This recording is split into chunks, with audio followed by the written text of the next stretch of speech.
Trend Alert com Tessa Peters. Christmas Edition.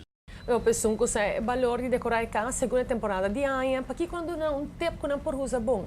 Para fim de semana aqui, para também para gente e resto de ano. Hogar.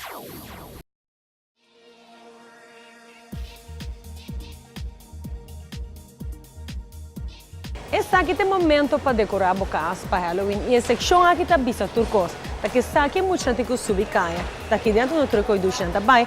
Mas também se você está para decorar o porticas, aqui não momento está. Para se você está pensando em acabar de Páscoa, let's hit the road. Com esta secção aqui não ilustrar aqui na coiba exatamente quanto possibilidade tem para tratar de decoração de casa. E que nós mira tudo, fora que acho uma chiquita miniatura não cu, ou pôr literalmente turca minda com a decoração que bem junto com ele. Trend grande seguro tá e candle holders também botar aqui com detalhe não metálico e seguro também contribuirá a botar e aí diferente coisas que vou colocar também na boca bom. E aqui botar tudo coisa muito para pôr pau de cash bom.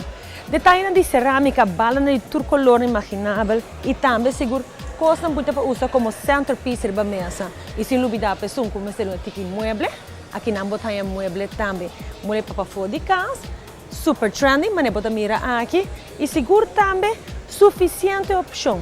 Aqui fora na mesa para mirar exatamente que boquear criar, que boquear vamos enviar aqui. Se é color novo, color tradicional, escolhe entre a mesa aqui e lo vou criar seguro look totalmente bonito e diferente e aí aqui. Tudo que bota mira aqui na bota mira para mim, de coima sua coleção mais nova que acaba de drenta.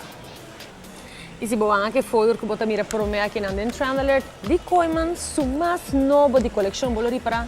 O fer tem foco de mais importante. Nós temos outro tipo de nos casos e que fer de coima de Benjamin Mobo porque entre mais de 2.000 colonas. Por meio coloco boquear também e se boa tem bo folha que seguro botar receber na boca para reparar também com tudo que vou mexer, botar tremendo oferta de budget também.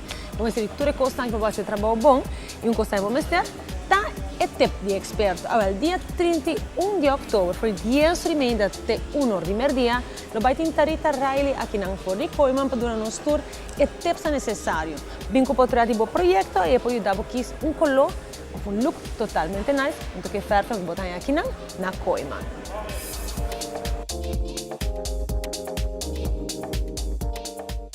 Trend Alert com Tessa Peters. Christmas Edition.